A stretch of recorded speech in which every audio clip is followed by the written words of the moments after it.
Well, let's continue where we left off last time, and that would be in the letter of 2 Corinthians, chapter 10, and we will do verses 12 to the end of the chapter 18, and consider that. And there are some scriptural references up here, some on regular paper, some on paper, because I don't know how to use that printer. But okay, so 2 Corinthians chapter 10, and we'll read starting in verse 12. Not that we dare to classify or compare ourselves with some of those who are commending themselves, but when they measure themselves by one another and compare themselves with one another, they are without understanding. But we will not boast beyond limits, but will boast only with regard to the area of influence God assigned to us, to reach even you. For we are not overextending ourselves as though we did not reach you, for we were the first to come all the way to you with the gospel of Christ. We do not boast beyond limit in the labors of others, but our hope is that as your faith increases, our area of influence among you may be greatly enlarged, so that we may preach the gospel in lands beyond you, without boasting of work already done in another's area of influence. Let the one who boasts, boast in the Lord. For it is not the one who commends himself who is approved, but the one whom the Lord commends. Let's pray. Father, again, as we open up your word, we thank you so much for this time that we can study it, learn from it, even in the situation in Corinth and the difficulties with false teachers, false apostles. Dear Lord, that just translates into today as well. So we need to be aware of the characteristics of a false apostle, a false teacher, someone who is self-proclaimed. So may this section just be instructive to us. Again, thank you for this time. We can come together in fellowship. In your Son's name, amen. Okay, so we're all aware of the situation at Corinth with the false apostles that come in, infiltrated the church, and they needed to attack Paul, and they needed to usurp his authority in order that they could have their authority and to teach their doctrines and to have their authority over the church. And so they attacked Paul in every way. They attacked him certainly in his character. They attacked him in his relationship to Christ. They attacked him in his motives, his greed. They said he was greedy. They attacked his doctrine. They even attacked the way he looked and the way he spoke, as we found out last week. So he writes 2 Corinthians in defense of his ministry, and again, not for himself, but he needs to defend his ministry for the good of the church, because if he doesn't defend it, the false teachers will infiltrate, have their influence, teach their doctrine, sway them away from the truth. So Paul is certainly concerned of that, and that's the motive behind the letter of 2 Corinthians. So again, these false apostles were not part of the church, but arrived from outside the church. They came with letters of commendation, which Paul mentions several times.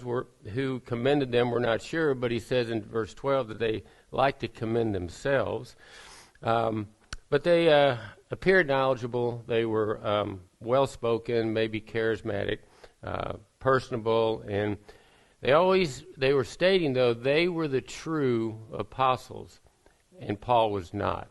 That's the issue there. They're considering themselves the true apostles, trying to convince the church they're the true apostles, and Paul is not. So they have to undermine Paul to do that. So Paul defends it in a really interesting way. In verses 12 towards the end, and even starting in verse 7, he defends it by taking the attacks that the false apostles were accusing Paul of, and basically comparing those attacks, comparing himself to the false teachers as well. So he contrasts a true apostle himself, a true teacher of the word, a true man of God, with the self-proclaimed false apostles or false teachers. So Just kind of in a review from in verse 7 last time, some of the characteristics of what a true apostle looks like. In verse 7, we spoke of that you can tell a true apostle by his relationship to Christ. The false apostles claimed they were of Christ, and so Paul claimed he was of Christ as well, but he says to the church, look what's before your eyes. I spent 18 months to 2 years with you. You've seen my life. You've seen my things I've done before.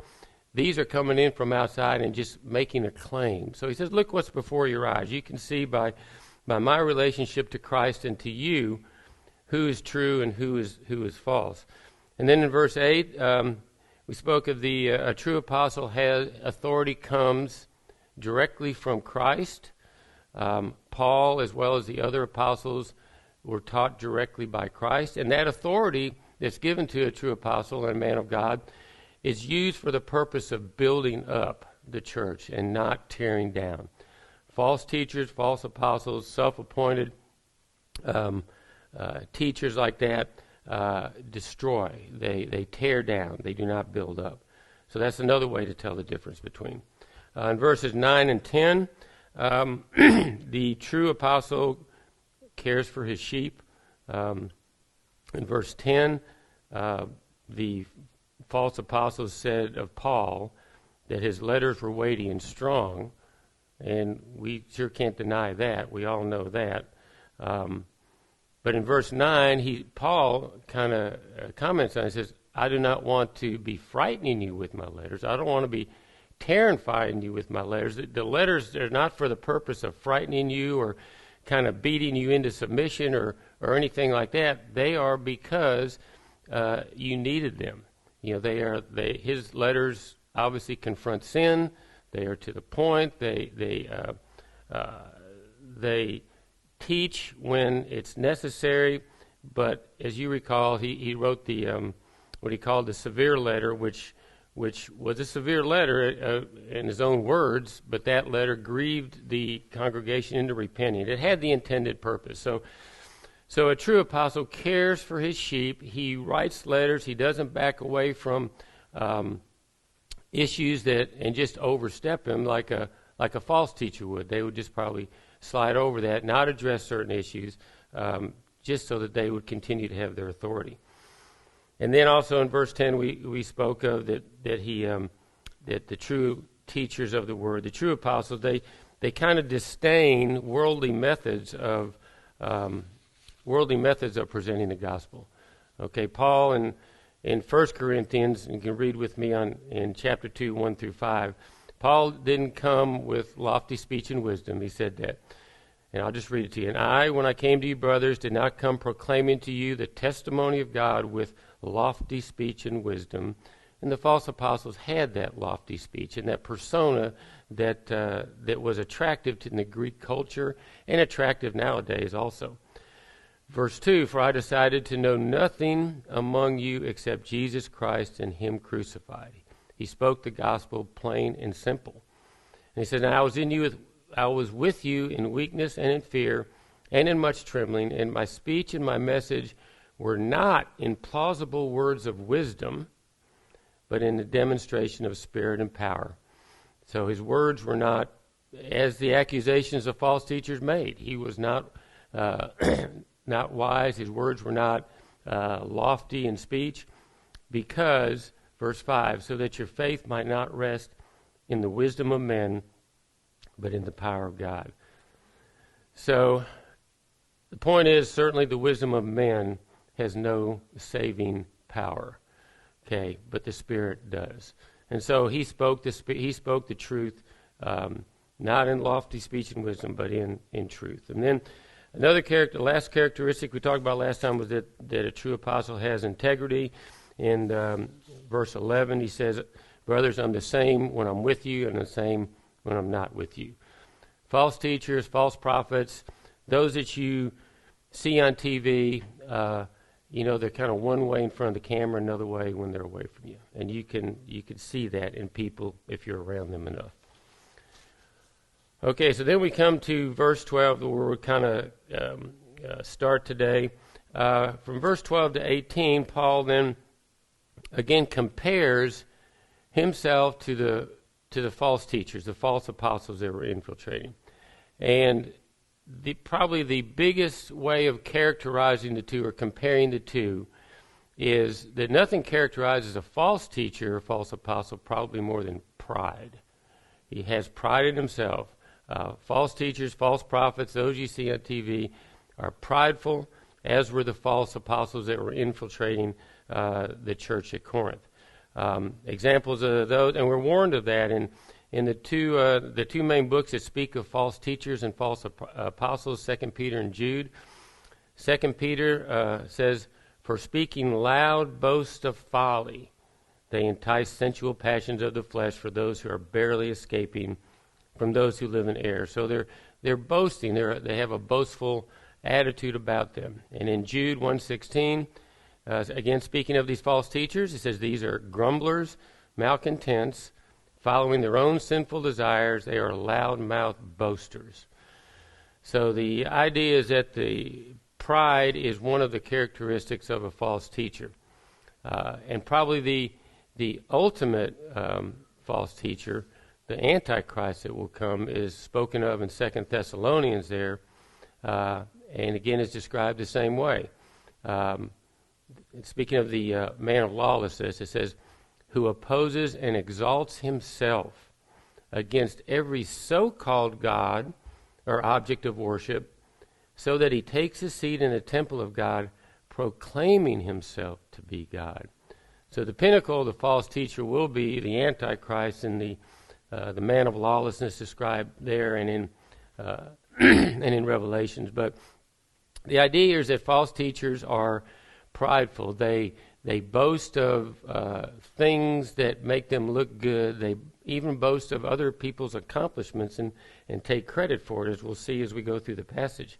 But in contrast, the true apostle, and here Paul, as you know, the true teacher, the true servant of God, is characterized by humility. And that's one of the main differences you can spot. You know, Paul described himself as the least of the apostles.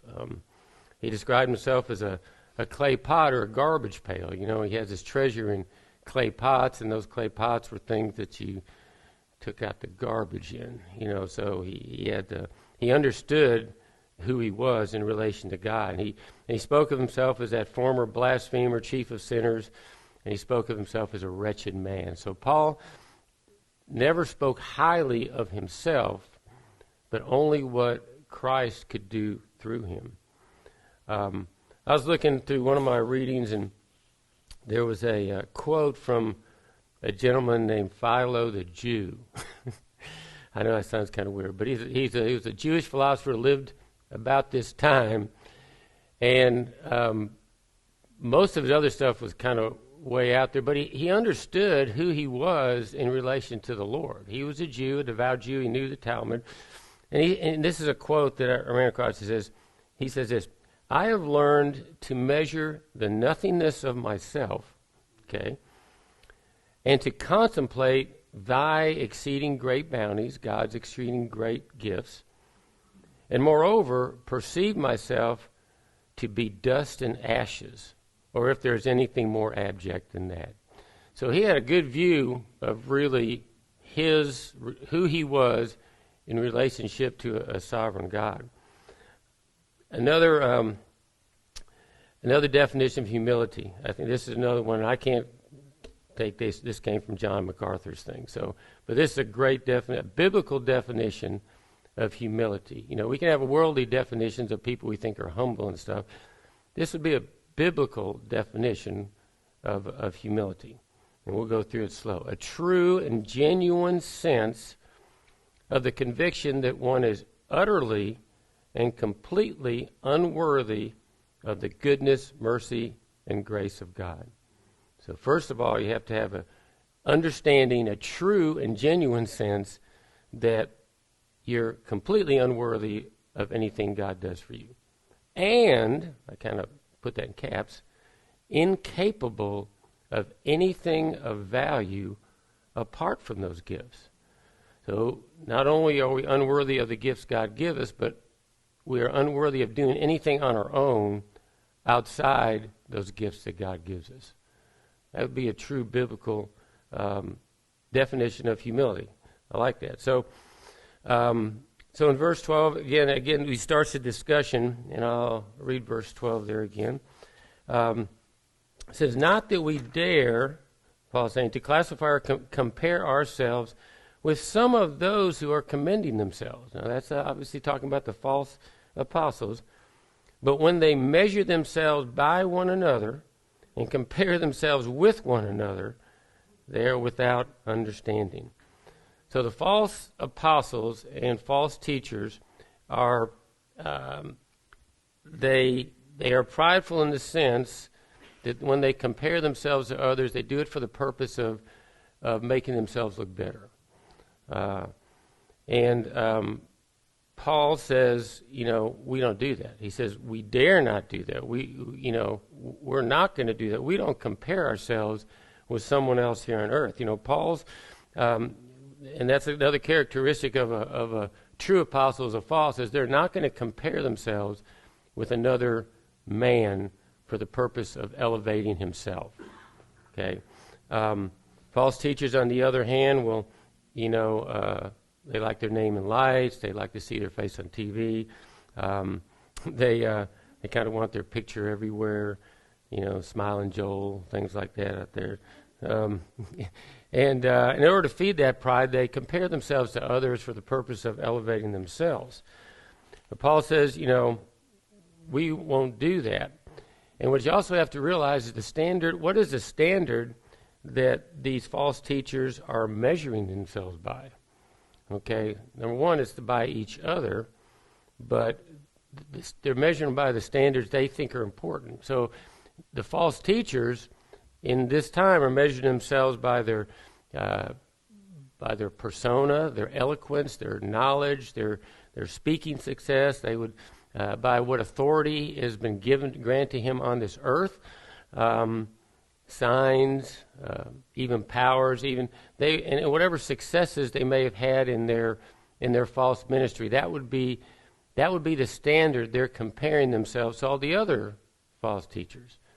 Okay. And in their own minds, these false teachers, they've succeeded in that. They are successful because they do that. And they say Paul was not. Paul was not successful. That's because Paul's standards were different. The standards of the Lord are different than the standards of the false teachers. So Paul's standards, and we spoke of this last time, and he answers in the next chapter, in chapter 11 of 2 Corinthians, when Paul actually does compare himself to those false teachers. He says, are they servants of Christ? I'm a better one. Okay, that sounds a little bit boastful, but then if you keep reading, okay, and he says, I'm talking like a madman. And the reason he's talking like a madman is because the things he's about to list are something that is everything the world would consider failures and weaknesses, not successes, not making him better. He says, with far greater labors, more imprisonments, countless beatings, often near death, 5 times I received at the hands of Jews 40 lashes less one, ... He lists the things that the world would consider failures, weaknesses, and puts them up there as successes, but not worldly successes, not the successes like the false apostles would claim, because he ends up in verse 30. He says, "If I must boast, okay, I will boast of the things that show my weakness." And that is because he exhibited this definition of humility here. He understood that everything that he was by the mercy of God, and everything he did was only because God had that mercy and empowered him to do it.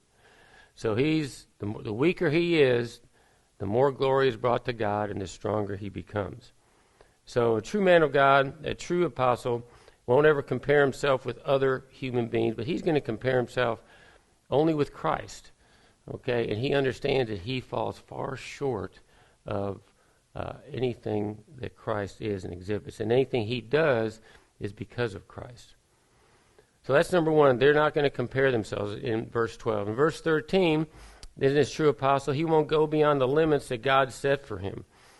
So in verse 13 he says, we will not boast beyond limits, but will boast only with regard to the area of influence God assigned to us. So a true apostle won't go beyond the limits that God assigns for him. That's what it's saying here. And so what's that mean? Well, a couple of things. Number one is that we know that God is sovereign over all things. His providence is shown in everything. And there are limits that he has set out for you and me and for Paul. Paul had certain limits. He wasn't just kind of out there on his own.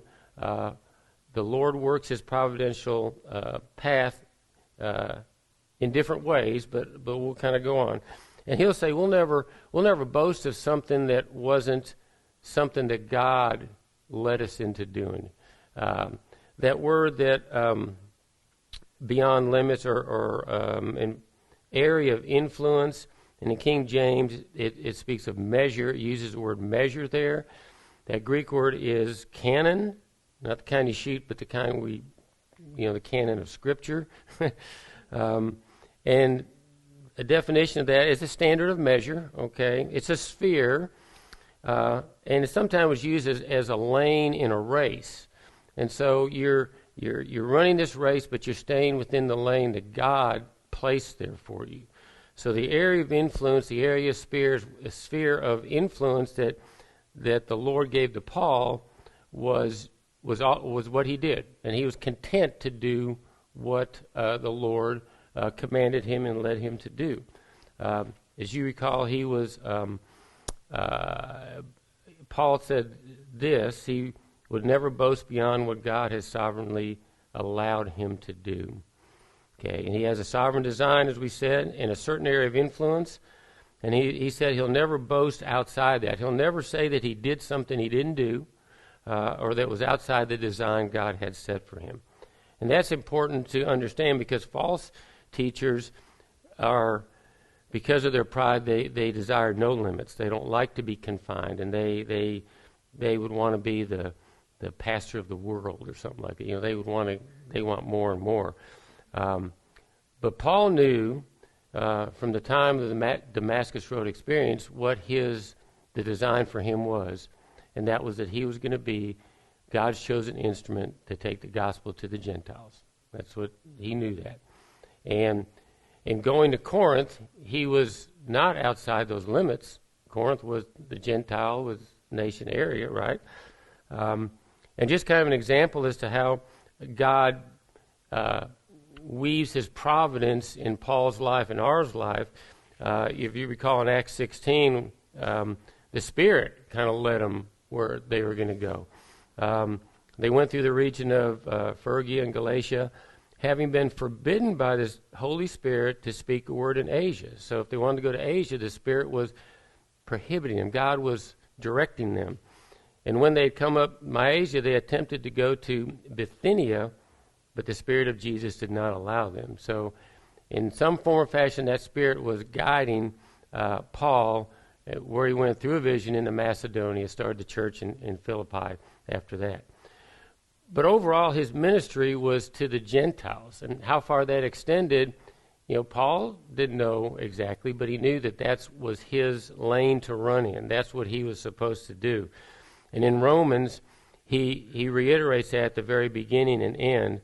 Romans 1:5, he says, speaking of Jesus, through whom we have received grace and apostleship to bring about the obedience of faith for the sake of his name among the nations. Obedience of faith, that's really a synonym for salvation. But he said his grace that he received and his apostleship, that was the purpose of it, to bring it to the nations, Gentiles, ethnos. That's the word there also.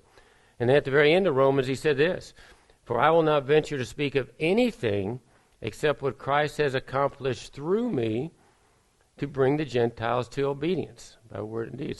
So he ran the race that God appointed him to do. He stayed in the lane. He did what God had appointed him to do. And in this letter, then back to verse 15, verse 13, he says, we will boast only with regard to the area of influence God assigned to us. And that is the area of influence that God assigned to us. And then he goes on to reach even you. So he was not outside his area of influence to go to Corinth, was he? Although one of the issues that the false teachers were saying, once they got their foot in the door at Corinth, the false teachers, and they're the authority, okay, now they're acting like that's their church. And they're saying, Paul, you're out of bounds. And so they're taking credit for other people's work, okay? But Paul says, that's not outside. We're the first one to come. In verse 13, the second half of that, the influence God assigned to us to reach even you, for we're not overextending ourselves as though we did not reach you, for we were the first to come all the way to you with the gospel of Christ. Paul is just stating a fact there. We know that Paul was the founder, was the planter of the church in Corinth, right? He's just stating a fact. So he's saying, I don't go beyond my limits. The church, Corinth, is part of the ethnos, the Gentiles, the nations. I'm not boasting about anything that I haven't done that wasn't within what God allowed me to do. So Paul just really stating a fact there. And then he goes on in verse 15, he says, we do not boast beyond the limit in the labors of others. So these false teachers were taking credit, possibly for the church there at Corinth, but, they came from outside, these letters of commendation, commending themselves, probably boasting of accomplishments they didn't even do. But they sound impressive. They sound believable, and the church at Corinth was pretty gullible, it seems like, because they kind of went with it. So they would then brag of things that they did not do. So Paul kind of hits it again there. We do not do that. We do not boast of things we haven't done. We do not boast of things that are outside our providence, outside the limit that God set for us, and we don't boast of things that we didn't do. The false teachers did that. That's another way of comparing. They will claim accomplishments that they did not do. And in verse 16, this is awesome. So 15, we do not boast in limit labors of others, the second half. But our hope, now he's talking to the church at Corinth, our hope is that as your faith increases, our area of influence among you may be greatly enlarged. So what's he saying there? He's saying as your faith increases. Okay, the church at Corinth was kind of in disarray. They had these false teachers that weren't helping. They had already had significant problems from the first letter we talked about with immorality and other things in the church, divisiveness.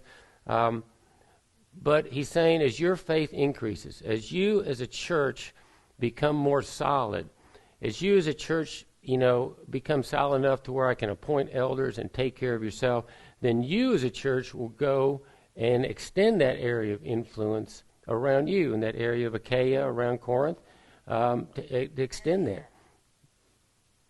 This area of influence. So anyway, he said, and then he says, so that's the idea there, is that, Paul's having to spend a little more extra time there with the church at Corinth, putting out fires, writing these letters. He says, once your faith gets stronger, you're going to be the one taking the message. And that's the strategy of planting churches anywhere. I mean, that's the idea behind it. The church grows, it appoints elders, it becomes solid, and it spreads the gospel in the regions around it also.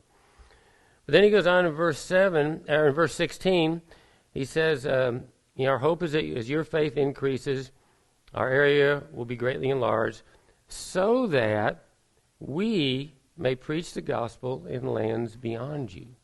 So that I, Paul, the apostles, we may preach in lands beyond you. So he's kind of, if you read between the lines here, he's kind of getting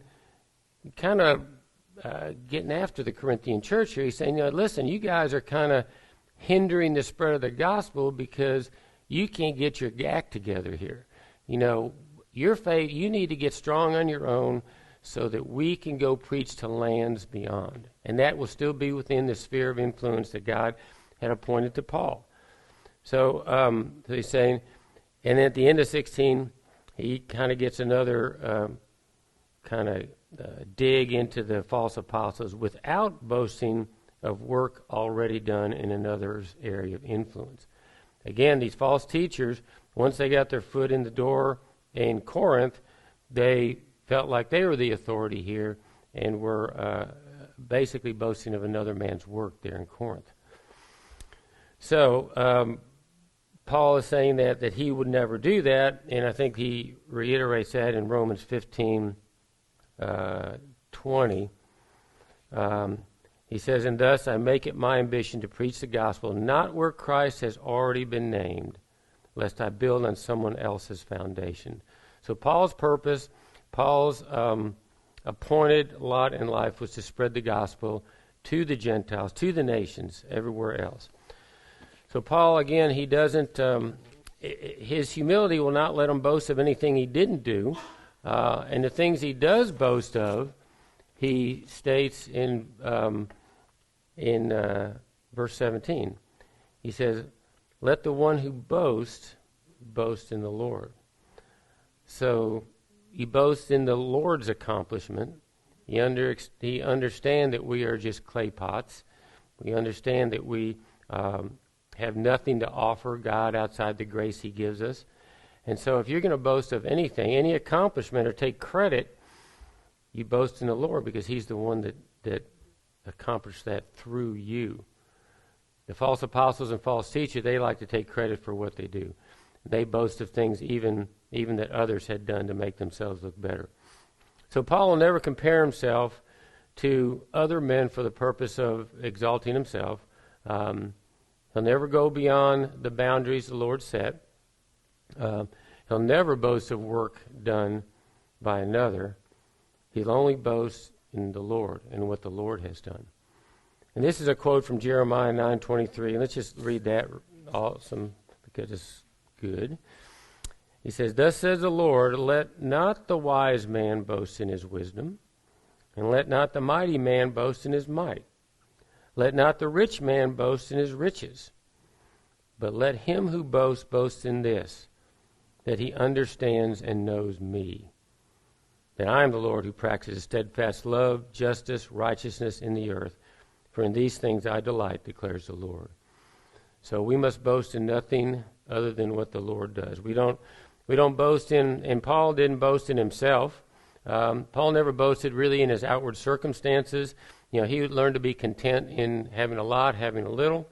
He never boasted in his natural abilities that God blessed him with. Many false teachers and false apostles use those natural abilities to their own pride. Paul would never boast in human wisdom. As a matter of fact, he disdained human wisdom.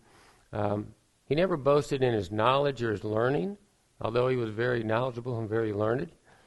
He never boasted in his eloquence. I think he knew he didn't have eloquent or oratory skills. I think that was it.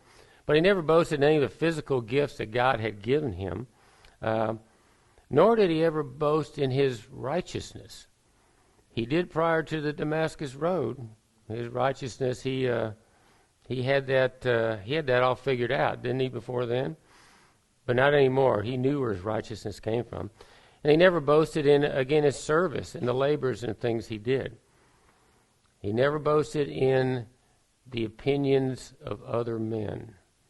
As preachers and pastors, you'll get good opinions, you'll get bad opinions. You can, take them both for what they're worth. There'll be times when you'll be praised. There'll be times when you're not praised. But Paul never took stock in any of that. He never, took stock in the applause of men, and he never took stock in his own opinion of himself. Okay, remember that you can be self-deceived so easily. In 1 Corinthians, there at the very bottom, he mentioned this and spoke of it in chapter 4, verse 3. He says, "But with me it's a very small thing that I should be judged by you." Okay, he didn't care about commendations or being judged by others or by any human court. So in fact, I don't even judge myself. Okay, And he says, "For I'm not aware of anything against myself, but I am not thereby acquitted. It is the Lord who judges me."